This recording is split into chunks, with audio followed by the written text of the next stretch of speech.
नमस्कार दोस्तों। अपने इंडिया में कहते हैं कि दो चीज़ों के बिना लोगों का काम नहीं चल सकता, एक है क्रिकेट और दूसरा सिनेमा। हम सब फिल्में देखते हैं, लेकिन क्या आपने कभी सोचा है कि फिल्मों के पीछे की कहानी क्या होती है?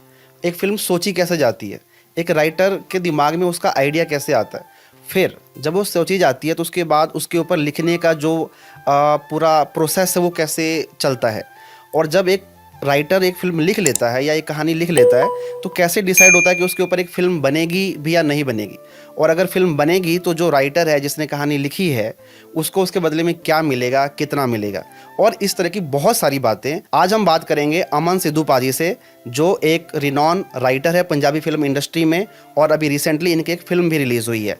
तो आज हम उनसे उनके कैरियर के बारे में, उनकी जर्नी के बारे में और उनकी फिल्मों के बारे में बात करेंगे। तो सबसे पहले हम स्टार्ट करते हैं अमन पाजी के इंट्रोडक्शन के साथ। नमस्कार जी, सत श्री अकाल। मेरा नाम अमन सिद्धू है और मैं पंजाबी फिल्म में स्क्रिप्ट राइटर हूँ। और जो मेरा जन्म हुआ था वो संगरूर के एक छोटे से शहर में लहरा गागा, वहाँ मेरा जन्म हुआ था। वहीं मेरी पढ़ाई हुई है। वहाँ पे एक कॉलेज है गुरने कॉलेज में, जिसमें सिंह जैजी कॉलेज, तो वहाँ पर मैंने अपनी ग्रेजुएशन की है और उसके बाद मैं फिल्मों में ही हूँ। ठीक है पाजी, जैसे आपकी ग्रेजुएशन कंप्लीट हुई, हाँ जी। उसके बाद आप डायरेक्ट फिल्म राइटिंग में आए या फिर आपने कोई और भी जॉब्स की, या क्या प्रोसेस रहा आपका, राइटिंग में आए कैसे, वो चीज़ बताएं आप हमें। असल में ना हमारी फिल्म इंडस्ट्री में एक बात बोली जाती है कि यहाँ पे ना जो बंदा आता है मोस्टली एक्टर बनने आते हैं यहाँ पे। बिल्कुल।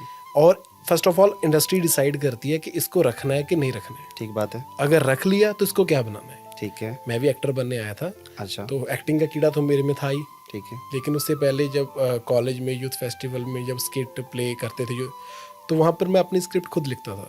ठीक है। तो इंडस्ट्री में मुझे धीरे धीरे करके एक्टर से प्रॉपर ही स्क्रिप्ट राइटर बना दिया। ठीक बात है। और आपने एक सवाल और पूछा था कि इससे पहले मैंने और कहीं काम किया था कि नहीं। बिल्कुल।